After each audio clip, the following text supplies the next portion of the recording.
Good evening. Welcome to Sunday Night Satsang with John and Michelle. Hi, everyone. good evening, everyone. We're in a brand new place tonight, so we don't have our normal stuff with us. Not that we need any stuff. In fact, tonight is it's not having too much stuff. not having too much stuff. Recently we've spoken about letting go of surrendering, and we've moved from Cape Town, and we're now living on a farm in the Garden Route. And part of the leaving process was sorting through the stuff, and you don't realize how much stuff you accumulate when you open cupboards. Yes. So we've done a lot of letting go in the last couple of weeks. We really have. Like a those lot Russian of doll out. things. Yeah. There's one and then there's something Nothing else inside. Yeah. That's right, yeah. So we've been in a state of clearing. But here we are tonight, and tonight we're going to be looking at the subject of being in balance. Being in balance. That's the topic for tonight's satsang. So thank you for joining us, and we'd love to know who we're talking to. So if you would just like to give us a comment, tell us where you are from and who you are. And also, as we go through this evening, if you have anything to share or any questions, please type them up in the comments box. And we love getting the hearts as well. So if you can give us some hearts. And if you find value in what we have to say this evening, if you could just press the like and the share button, because it really does raise the visibility of this satsang. Thank you for the hearts. Hello, Claire. I thought it was you. You've got tiny little pictures that come up. I thought it might be you, Claire. It's nice to know that we've got some people who've joining us. Hello, Claire. We're closer to you now. We're closer to you. Yeah. Maybe we'll come and see you soon. Yeah. Who else are we talking to tonight? Just let us know who's on the satsang. We'd like to know who we are chatting to. A few more people joining. Yeah. So let's begin, shall we? I think so. We're going to start with a centering meditation, bringing us into the present moment, and then, do you have any astrology? No. Nothing. No astrology. No. Nothing happening on stars. Nothing happening. Everything's standing still. Well, we had a big No, week this week. We had. We've had eclipse. We're in the middle of eclipse. Yeah. So. When's the next one? 8th. On the 8th. 8th of November. Okay, on the 8th. So eclipse times are all about transformation. Transformation, letting go, releasing. Letting go. Well, we've done a bit of let going. We are transforming. Manifestation very often. We're transforming from city dwellers to farmers. Am I right? Yeah, we've got sheep and We've got cows sheep and horses. We haven't got cows. We've got horses. The cows all around us. Cows all around us. We've got rabbits. Around the place. Yeah. Rabbits. Yeah. It's beautiful. It's very green and It is lush. very green. It's a dairy farming area, so it's very green, very lush, very beautiful. In fact, today we've had lovely soft rain this afternoon. It's beautiful. Yesterday was such a hot day, though. Yeah, it was hot. And today's been quite cool. So, welcome. Thank you for joining us. Viv. Hello, Viv. Thumbs in, I think. Yeah? Hello, Viv. Yes. Hi, Viv. Beautiful. A few more joining us. So let's start this evening by settling ourselves down into your physical bodies, and just see that you're comfortable, that you've got cushions. Thank you for the hearts. We love getting the hearts. Yeah, we love getting the hearts. Settle down, and if you like, you can gently close your eyes. We have a candle lit here, and we always have a candle lit for our satsangs. And it's also good to practice open eye meditation, where you just look at the flame of a candle, and that also brings you into centeredness. But closing your eyes is also very good, because it just brings you inward. You connect with the body from the inside. Hello, Cecilia.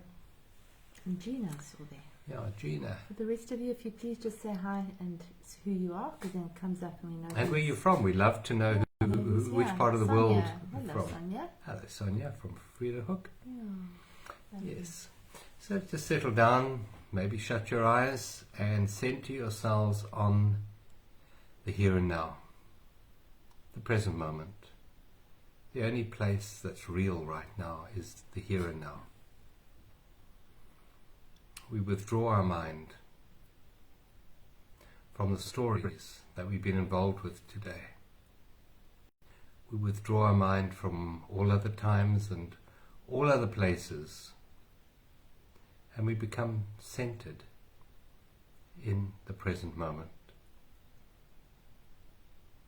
The present moment is a sacred place. It's a place where we connect directly with life. It's a place of refuge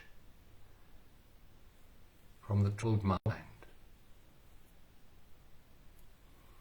So let's just use the physical body, which is always present,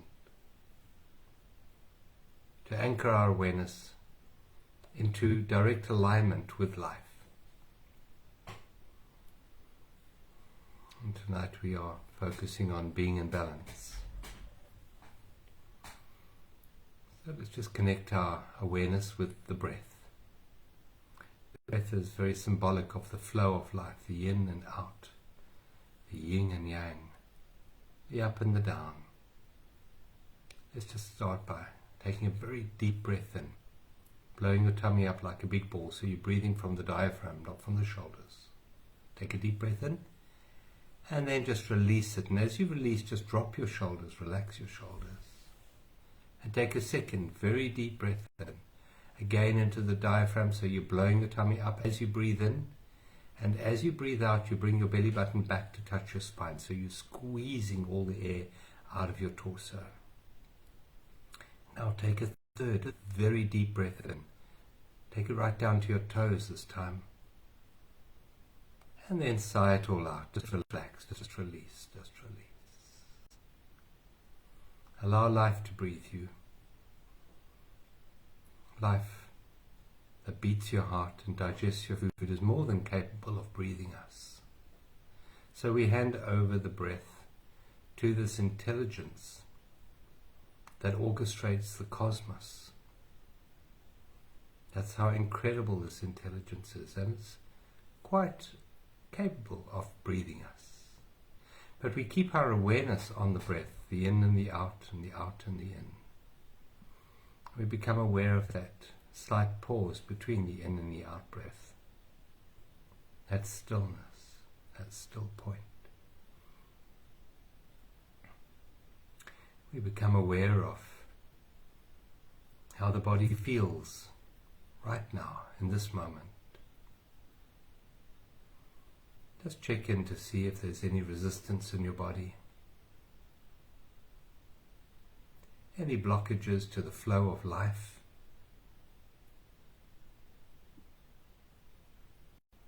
Life itself is ease. Just see if there's any resistance to the ease of the present moment within your physical body.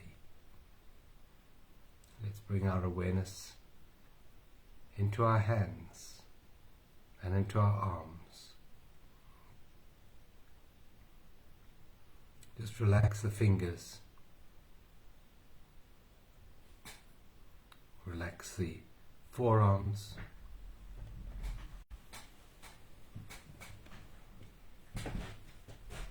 Relax your shoulders and your legs,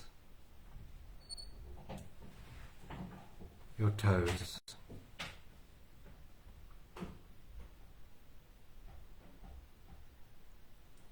And take another very deep breath in.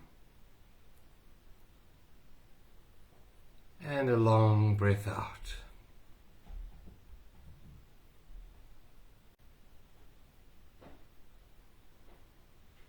And just allow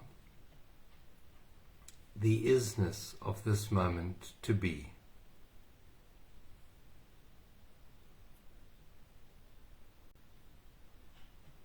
Become aware of everything you can hear in this moment. Listening is another portal into the present moment. Just become aware of all the faint sounds you can hear right now, the furthest sounds. In order to do that, we have to become quite still, quiet on the inside. Notice the mind's propensity to label and to judge. Just notice it. Don't try and stop the mind. Just notice the thoughts that are drifting through your awareness right now, in this present moment.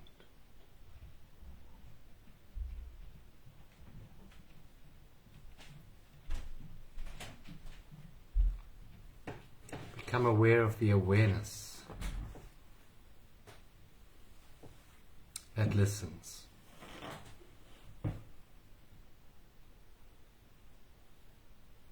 Become aware of the stillness underneath the thoughts.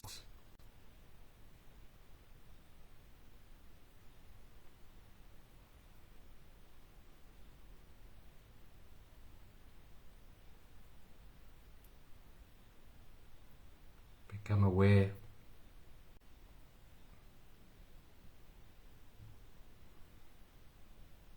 of the ocean of peace that lies underneath all the things of this world.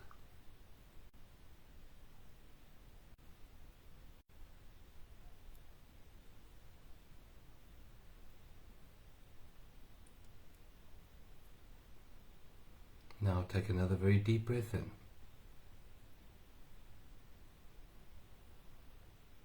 And a long, long breath out. And gently, when you're ready, you may open your eyes and just see how you feel in this moment. How do you feel right now? It seems we have an issue of connection for some reason. Yeah, we believe our connection isn't too good at this moment. Let's just see if we can fix it. Have you got the other? Yeah, put the other one on. We're just checking our connection. Just give us a moment. Are you hearing us now? How's the connection now? Can you hear us in this on. moment? It's all on. Everything's fine. Yeah. We're just checking for a moment. Slow. Your one. Yeah. And the other one. The other one's much the same. So tonight we're going to be looking at being in balance. Being in balance. Being in balance. What is balance and what is being? What is this first part of tonight's topic? Being. That's very interesting. What does being mean? Okay, Taylor Jane says we can hear. That's good. That's good. Excellent. Yeah, good. Yeah, we are in a rural area now and we haven't sorted out any additional connections. Sonia said she can hear us very well. It just seems, I don't know why it went off there because it's been fine all day. Yeah. And it is raining and very cloudy, and that may interfere with it. Yeah. Because we're a long way from the tower here where we are. So being in balance. Let's look at being, first of all. Let's look at being. What does being mean? Being. Being what? Being. Being is everything. Being is all it is. Well, most of us are human beings. Human. And the problem is that the human tends to pull us out of balance. And the being is where balance lies. So the human is very much about our personality, it's about our name, it's about our gender, it's about our achievements, it's about our possessions, our acquisitions, isn't it? And that's the human part of us. It's the part that gets caught up in the very aspect of the surface of life. That's where the human is in that. And it's subject to time. So it's always going from past to future. And what the human does is it makes past and future more important than the present moment. Now, the present moment is being. It's where we find true essence of life, which is being in the present moment. So we have the human intersected with the being.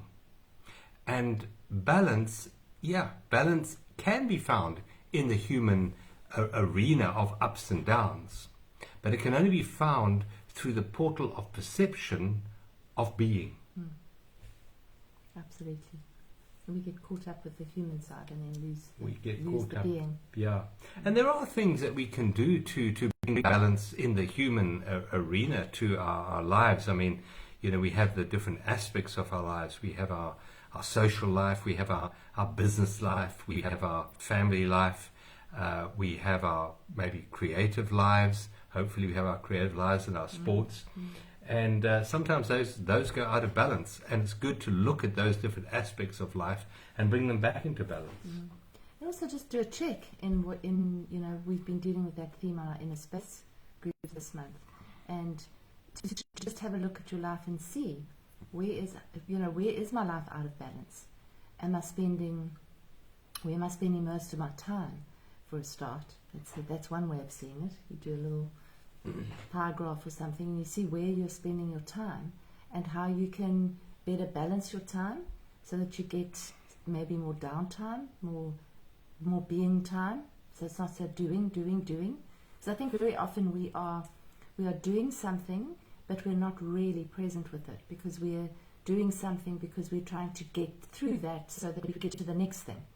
And then we do the next thing, and we're trying to get to the next thing. So instead of washing the dishes, we're washing the dishes so that we can finish washing the dishes, so that we can go and do something else. The next thing. And then it just becomes this endless cycle of doingness. Yeah. And then that's when we actually spin out of balance. For me, that's. And I think at these times, I think we are so kind of bombarded with information that we really need to take those times where you just switch off everything and just sit. And it can be sometimes uncomfortable. To do nothing. Yeah. Yeah. Because who am I if It I'm not is. a doing? Yeah. I'm not a human doing. Yeah. What's my purpose if I'm not a human doing? Well, most people look for purpose in time. In time. Yeah. Always people And look for, achievement. and with time you come experience. Yeah. And achievement. And is that really the purpose of your life? Is that the purpose? Always future, always future? And we know that there are some people who get diagnosed with a terminal illness and suddenly future's removed. Yeah. And there are reports of people on death row and suddenly their future is removed. And that ability or that propensity to always stretch our awareness away from the present moment into some future time ceases when you have that removed from you by external circumstances. Mm-hmm. And then we start to live more in being. Mm-hmm. Now, in bringing balance to the human side, it's rather, one can think of the analogy of scales. Mm-hmm. And we have scales, and all the things that we get have a certain gravity, they have a certain weight on them. Everything that we can label has a certain sense of gravity about it, heaviness or lightness.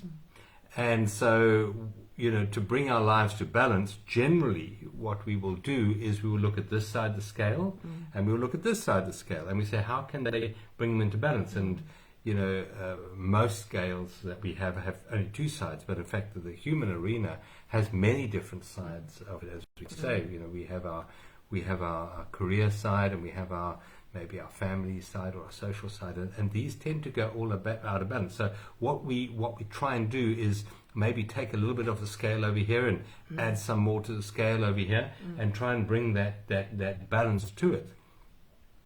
And I think that needs to be looked at in our lives. We need to look at the human side and see which aspects of our life are we investing a disproportionately amount of time in.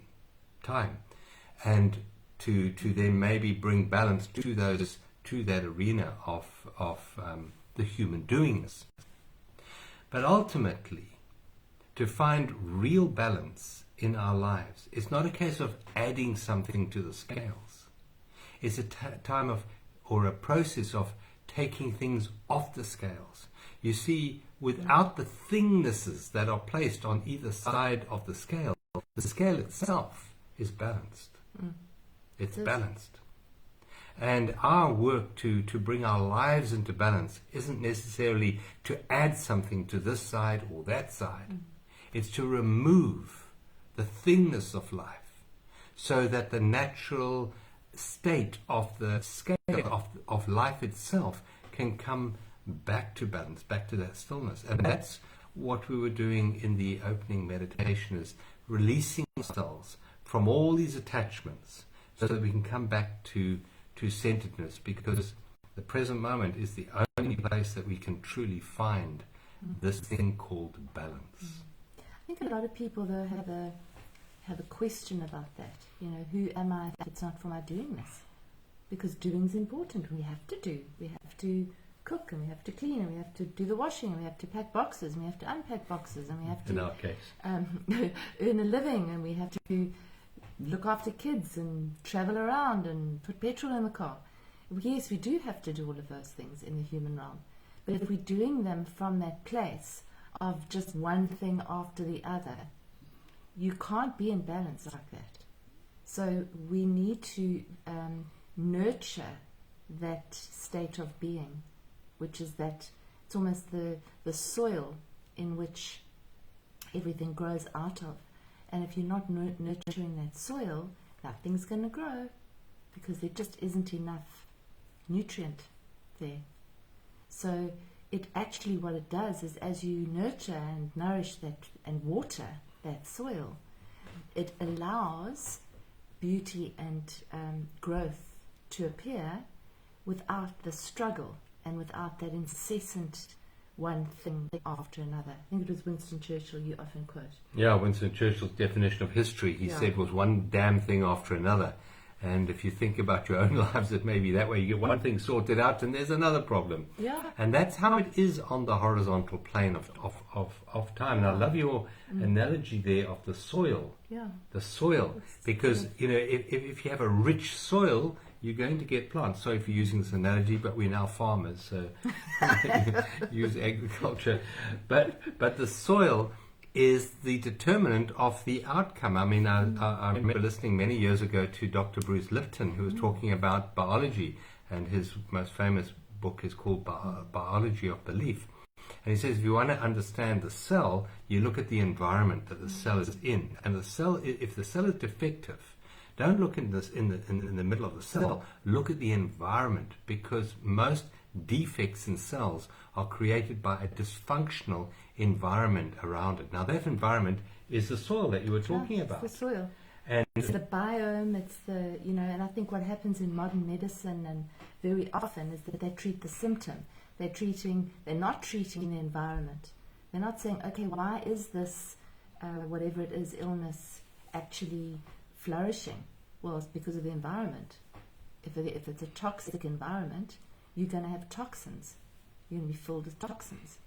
You know, if you plant a plant in poison, that plant's going to have poison in it. So it's to actually really see how is your soil? Is it in balance? Is it getting enough sunlight? You know, I think we should treat ourselves like plants. You know, we just plants that can talk. We need sunlight, and we need water, and we need nurturing, and we need to be cared for. We need to be loved. We need to be, cared for like humans. We just got more complicated emotions than plants. And the one daisy doesn't say to the other daisy, "I'm better than you." No, you should be it doesn't judge. faster. That's the difference. But other than that, you know, we need the same things. But the fundamental thing, and any gardener will tell you, is the bed, the soil. Yeah. What's the soil like? Yeah. So that, for me, that's kind of the beingness. And ultimately, the soil of our lives is not in time. It's not something that's going to appear in the future or in the past.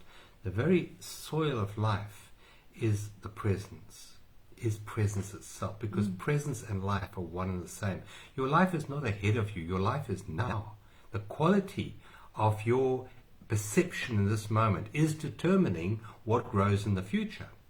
So if you have a toxic present awareness, if the awareness that you're giving to the present moment is distracted by thoughts of the past or regrets of the past or fear and anxiety of the future, that toxicity of those thoughts are influencing the soil out of which your future is going to manifest. So the very substance of that which gives growth to this form of reality, this human form, is this present moment. This is the present moment. This is the soil, and one needs to look at the quality and the nourishment that we are giving to this present moment. Are we paying any attention at all? Because if you don't pay attention to the soil, you're not going to have very strong plants coming out of it. And I mean, we probably don't. And if you take it back to the plant soil analogy, you know, you don't, when you walk around the garden, you don't exactly stand and look at the soil. No. You know, No, that's just the ignore brown it. stuff. Yeah. But it's not just the brown stuff. And that's just the nothingness. That's just the stuff, you know, the dirt, as they call it in the US, I think. Yeah. But what's in that dirt? That is full of everything that's needed for life. And if that soil doesn't have that in it, nothing's going to grow. So if we look at ourselves and say, okay, what are we feeding our soil? What are we nurturing ourselves with? Are we feeding ourselves with toxic thoughts all day long? And to be aware of it, because that's what we are feeding into that soil. And if that's out of balance, then yeah, everything's going to be out of balance. And you can probably look at it also in the analogy of weeds, and you know, are there weeds growing all over the place? Because nothing else is going to grow. I mean, we've just done a major clear out because we've just moved, if you missed the beginning. And you know, you realize how much stuff gets accumulated in little nooks and crannies and corners. And we are energetic beings. So when there is too much stuff, nothing can grow. Yeah. There's no space. Because the universe wants, you know, nature abhors a vacuum. So it's going to fill whatever that space is. And so if our space is too crowded, there isn't any room for growth and for newness. So I think that's also very much part of balance. Is, you know, every time you look into a cupboard and you've got to move something to get to something else because it's too crowded, that's actually putting you out of balance. Because in that moment, there's maybe just a momentary flash of irritation, or you know, something falls out or something like that. That it's upsetting the balance. So I think simplicity. You know, so many people are moving towards tiny homes and simple living. Why? It's because it's simpler, it's cleaner. So we can have that in our homes, how big they are, but to actually keep things simple, clean. Yeah, that comes back to the initial analogy that I used about the scales. That's you know, right. the cleaner the scales, the more balanced they're going to be. The easier it is for the scale to be balanced. The more you've got on this side of the scale, and the more you've got on that scale, the side of the scale, the greater the risk of imbalance in that. And also what you were talking about earlier about the soil and the biome and the microbes in the soil. The more alive the soil is, the healthier it is. And the question you have to ask yourself, now the soil is the present moment, its presence itself, its life. How alive is your present moment? Or how dead is it? And when we say dead, if we look at past is not alive. Every thought we have that's invested in the history is dead. It's a dead thought because it has no life of its own. And every thought we project into the future is another aspect of death, because the future is dead, it's not alive. The only place that's alive, that's invested with this energy we call life, is the present moment. Now, yes, we do need to strategize. We do need to plan a little bit. But it's a case of, where do you live?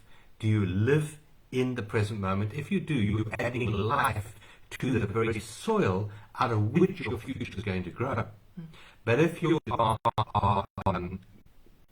polluting it with all these weeds, these dead substances of past thoughts and future projections, then you're robbing the soil of its very essence, of its life, of its aliveness. And that is something that we can look at in our everyday lives. How much time are we focused on the life that is now compared to the life that the story of life that was or will be in the future? And I think that the way that we live at the moment, I think, as I said earlier, I think a lot of people are actually, they've become so unaccustomed to the present moment, to being. You know, remember the days before cell phones when you could just sit without a cell phone and listen to the wind or watch a sunset or watch a dog playing, or just sit. Remember those days? That's what the risk of technology is, that we're losing that. You can't ever lose the being, because that's the bed, but that's being filled with stuff that's not necessary. And so also I think the fear is often, if I go into that beingness, then emotions come up, or then I feel all my stuff, and then that gets scary. So let's just get to the next thing. Let's do something so that this actually, I can fill this present moment, because it's uncomfortable. And the more we do that, we're covering it up. We're almost placing piles of gunk on it. So it's actually to invest in it, and to dig it up a bit and aerate the soil and say, right, it's okay. It might be uncomfortable for a few minutes. It's okay. But that's what we've got to nourish to actually get ourselves back in balance. As John said, you can sit forever trying to balance both sides of that scale, because it is a constant balancing act, those scales. Remember at school, you had to put one there, and then this one had to take off and move it, and it wasn't just a one-time thing. It was a constant balancing. So the more stuff you've got, the more thoughts you've got, the more have-tos we've got as well. And in our daily lives, it's to actually just say, because so often, see, people say, I don't have the time. And then you really look at that, What do you fill your time with then? Because we've got, just on the human level, we've got 24 hours in a day. That's standard, right? 8 hours of that, generally, we're asleep. So how many hours do you actually have? So if you say 8 hours a day you've got to sleep, and 8 hours a day you have to work, that's 16 hours. What are you doing with the other 8 hours? Yeah. It's a long time. It's another 8 hours. Yeah, there's chores and washing dishes and kids and all that. But in that 8 hours, there is a time. How much time to can one nurture and nourish that soil? How much one can find for life itself. Life is not over there or over there. Life is here in the moment. So how much of this 24 hours do you invest in presence, in life, in the quality of your life? Your quality of life is not about longevity. It's not about the future. It's here in the depth of experience in this moment, here and now. On the human level, that human level, it looks to its value in the world, because you were speaking about, just being. Well, the mind, which is the personality, which is the ego, does not value emptiness. It doesn't value doing nothing, because it gets its whole sense of worth from its achievements, from its doingnesses. And so you mustn't ask the mind for permission or to even validate the depth of quality of your life, because it's not interested in the depth of your life. It's interested in the story of your life, improving the story of your life, which is on the horizontal plane. And it's rather like an ocean, and on the ocean you have all these ripples, all these ups and downs, and you can go there and have experience. It's great. But the quality of life is in the depth of the ocean, that stillness of the ocean that's always here, that never moves. And we have been so programmed, maybe from a Calvinistic work ethic, to always focus on our doingness for our value. But life isn't about what you achieve. It's about the consciousness with which we cultivate while we have the achievements, while we have the experiences around us. It's not the experiences itself, it's the depth of the awareness in each and every moment. How much peace, how much centeredness, how much balance do we bring to each and every moment of our 24-hour day? And that's the real question, because your life is not an outcome. It's a process, it's a journey. Yeah, and how many times do we find ourselves saying, there's so much to do, I've never got enough time. And that's perpetuating it, because we are then creating that. Yeah. I mean, we talk about it sometimes on our journeys, but you can stretch time, but you can only stretch time when you're in the present. You can't stretch time when you're in past or future, and you can stretch time because time's an illusion. So if you make a decision that you have enough time, to do something, you will. It was amazing. I mean, I've had many experiences of that, and it absolutely works. That, you sort of think, well, the mind will say, you don't have enough time to do this. You can't have this conversation with this person now because you're going to run out of time. And you're not going to do the next thing. And that's a lie. You can have the conversation with the person that you need to have. And there will be enough time. That's the amazing thing. There will be enough time. It always works like that. It does, and the reason it works like that is because we are powerful beyond measure. We are literally making it all up. And if we have the belief that there isn't enough time, then you're right. That is what you create, not enough time. And if you believe that you are a human doing, then that's what you will experience, human doingness. And you will try to find your sense of identity and self-worth and purpose in life in terms of your doing this, because that's your belief. That is what you will create. But the moment you start to see through that illusion, through the matrix of the mind, and you start to see that the true value of life in the depth of life, not in the story of life, then you will start to pay that more attention. That will become higher on your list of values. And as you start to value presence more, you find there's an opening. There's an opening in what you can even achieve in life. In other words, you start to stretch time, as Michelle is saying. You find that you actually get through more when you are in the state of presence. You achieve more. And the quality of your doingness changes immensely. Instead of always chasing something and it being sort of brittle on the surface, you start to find depth in your achievements, that real depth of life, of joy, of ease, and of peace, and of abundance. Abundance does not come in future. Abundance comes in the perception of the depth of what this moment is giving you here and now, in this moment. What is appearing in this portal of the present moment. And I think a lot of the time that we are running along that horizontal line, literally running to the next thing and the next thing, it's often fueled by fear. Yeah. That we're not going to be able to do, achieve, be abundant enough, finish the task, or whatever it is. It's fueled by fear.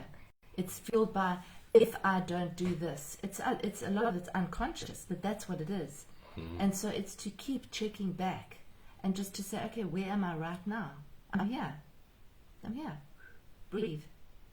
And when we do that, it brings us back into balance. And then the next doingness comes out of that place of balance, as opposed to coming out of a place of imbalance, which is then going to feed the next situation that we find ourselves in.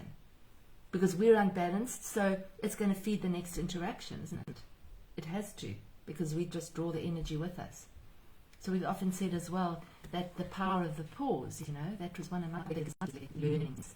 It is just remember to pause.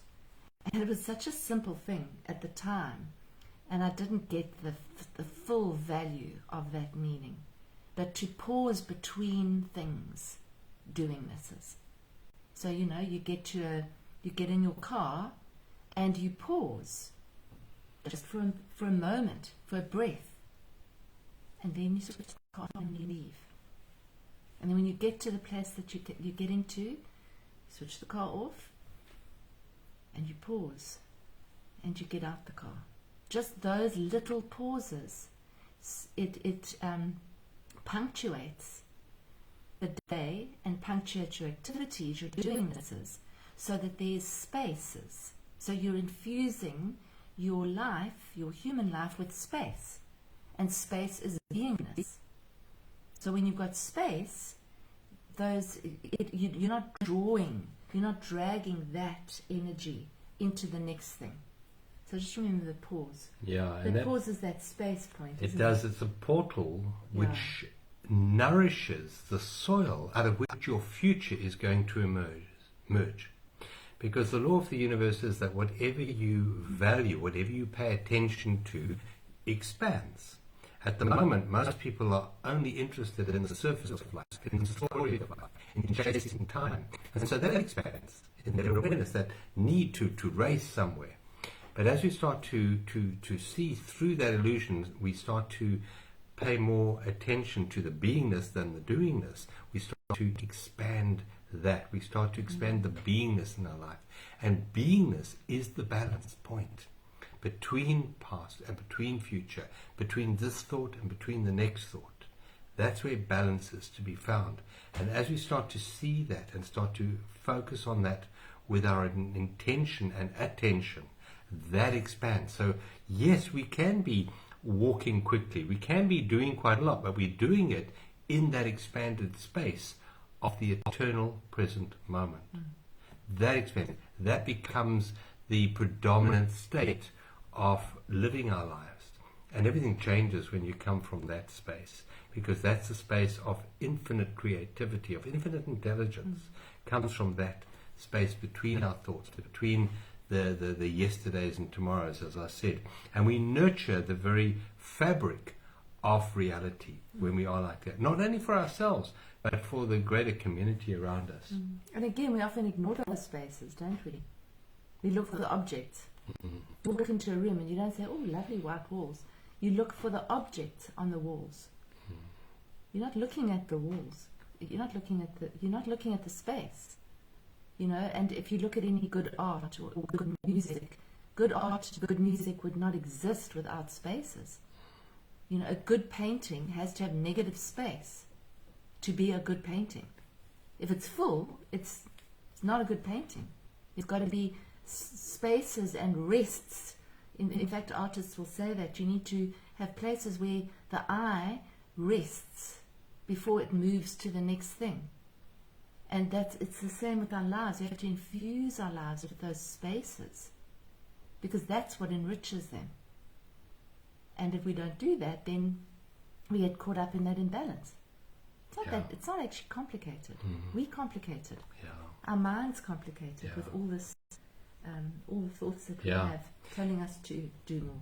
Yeah, and we're always trying to bring the things of our life into balance, not realizing that it's the space that is the balance point. It's the space. It's that white wall that you mentioned. It's the white wall that is the balance. You can put things on the wall and try and bring them to balance, yes, but the space that's holding those things is the balance point. It is the balance point. And the more we can see that, the more we value that, the more attention we pay it, the more it will expand in our awareness. And as it expands in our awareness, so it actually adds to the very fabric of human experience, of human consciousness. And this awareness through what's called the 100th monkey syndrome, the 100th monkey effect, as we start to see the space, so we enable those people who might be not as aware as we are to also start seeing that space and start to value that space and start to pay attention to it and start to live from that space as well.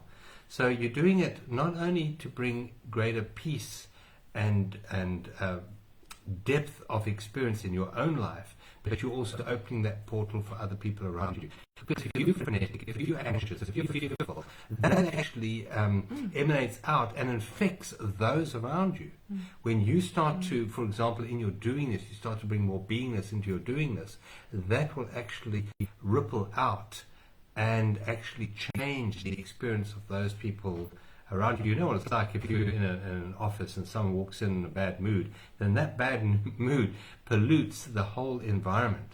And if you walk into the room with an air of peace and serenity in you, you're going to change that energy as well. So you're doing it, it's not a selfish act. You're doing it, yes, for yourself, because you are responsible for your internal environment. But at the same time, you're actually paying it into the greater fabric of life and lifting the consciousness of all of those around you with that same essence of presence, which is us. And changing the dynamic, changing the space, changing the room. I mean, we had a first-hand experience on Friday when we were moving, because the truck arrived and we were still packing and sealing boxes, and it was busy, really busy. And John's beautiful daughter arrived, and she's very grounded, and she just brought this beautiful, calm balanced energy, along with the beautiful butternut quiche thing. And her energy infused the whole morning with the people that had come to actually do the move, us. She just that one person's energy was able to actually ripple out, and it was so smooth. It was so smooth that we underestimate the power of just being present and just being centered and calm and getting on with it and doing what you need to do in the moment without worrying about, are we going to get it done in time? Just doing this, you packing this box, or you wrapping that up in a packet, or whatever you're doing. You're not worrying about the next thing. And then there's a presence that infuses that and ripples out. Yeah. So it's our responsibility, actually. Yeah. It's more important than being clever and doing any great achievements. It's being that calm presence. Yeah. That's what we're nurturing. That's what we're learning. That's what we're nourishing. Is to just return to that. And it's a matter of knowing, and valuing who you really are at your essence. You're not what you do, and you're not what you have, and you're not what other people think of you. You are, in fact, that empty space, the depth of life itself, into which everything comes and everything leaves. You are that space. And as we start to honor that with our attention and our focus, so we change the external environment in truly miraculous ways by doing that. And you mentioned earlier, what has motivated most doing this is not love but fear. And obviously fear will beget more fear. Yeah. And as we start to make this shift in our awareness from the old world into the new world, so our actions we motivated not so much by fear anymore, but more by love. And fear is the acronym for false evidence appearing real. I am what I do, I am what I have, I am what my achievements, I am what other people think of me. Love doesn't have any of those needs. It has none of those needs because it trusts life. And in fact, this balance point is trust. It's faith comes in that balance point, that present moment. Yep, that's it. Yeah, we're getting a few messages there saying that it's very intermittent. I don't know if it's our transmission or what it is off the internet. We'll have to just see how it plays out. Sorry, folks, if you have battle, but we will post a copy up on YouTube, and hopefully that's a bit more watchable if you've been dropping in and out. Yeah. All right. Thank you. Do you want to take us into a centering meditation? You want to settle in? All right, let's just close our eyes and take a beautiful deep breath in and out. And another gentle breath in, all the way in. Hold for a second, pause, and then release, release, release.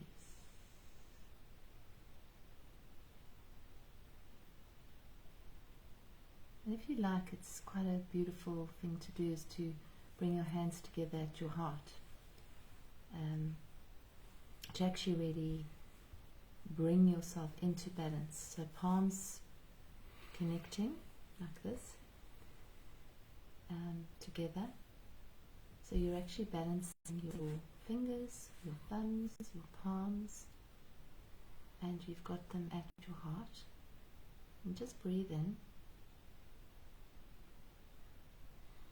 and then out,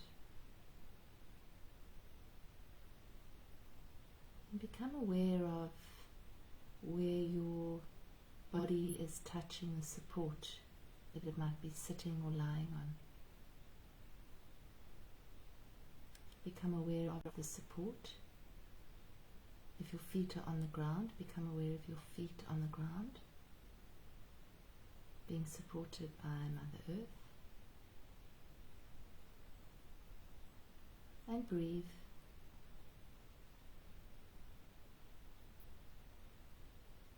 Feel the gratitude that you have for the support that you have beneath you. And connecting with the points of contact beneath you.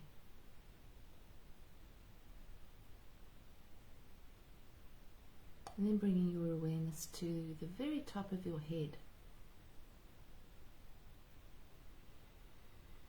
So that space right at the very top of your head, that's the point between the top of your head and the sky above you.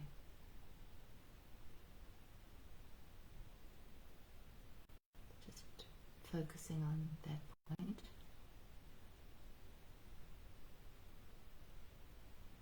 And then breathing, taking a deep breath in and a releasing breath out. Sometimes it helps to breathe out through your mouth, blow the breath out.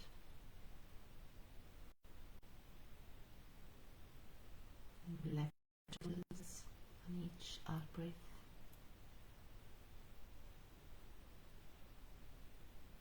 And then bringing your focus to where your hands are touching your chest,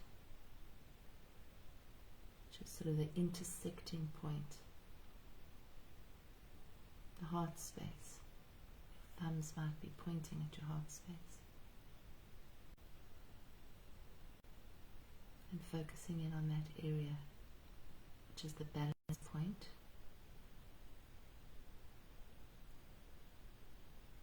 Feeling the left hand touching the right hand.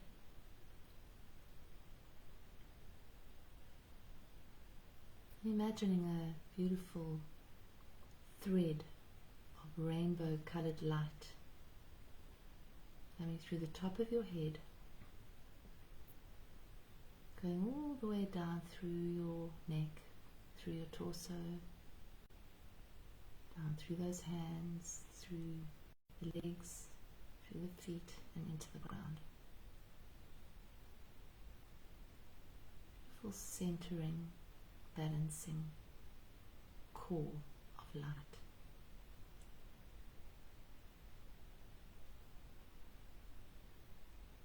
And now imagine that beautiful rainbow colored thread expanding and growing, so that you have a column of rainbow colored light connecting you to the sky above you, to the earth beneath you, to all the directions. Balancing point again in your heart.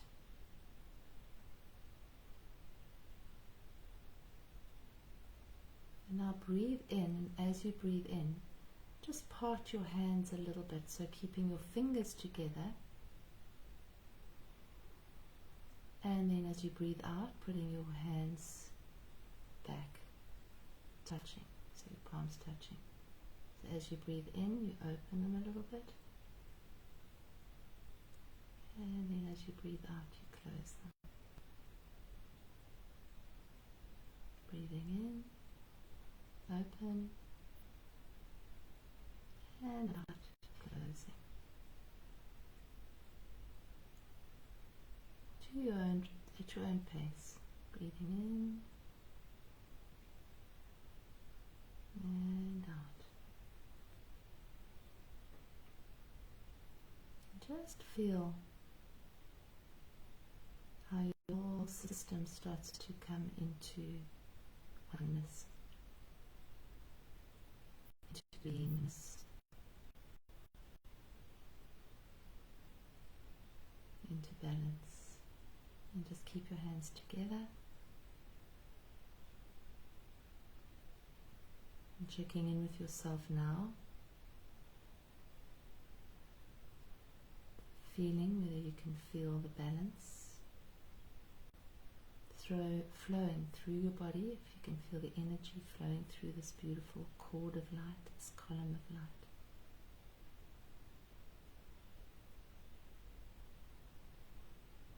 And then just place your hands on your heart. Breathe into that heart of yours.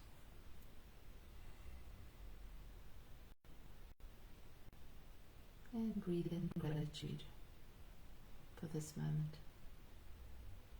for your beingness.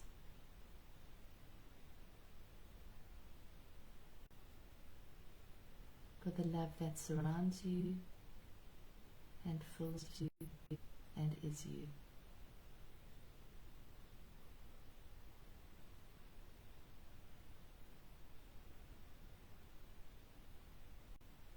Now taking a gentle breath in and out. When you're ready, open your eyes. Thank you. That was lovely. Thank you. That was really beautiful. We don't have our cards tonight. No, we don't. So the affirmation for the week ahead will be: life is always balanced in the present moment. Just see, if you use that, how your perception changes. Life is always balanced in the present moment. Thank you for being with us tonight. Hopefully the connection Was good enough. Maybe and we'll check Sort it out. Thanks, everyone. Thank you for being with us tonight, and have a beautiful week ahead. Night night. Lots of love.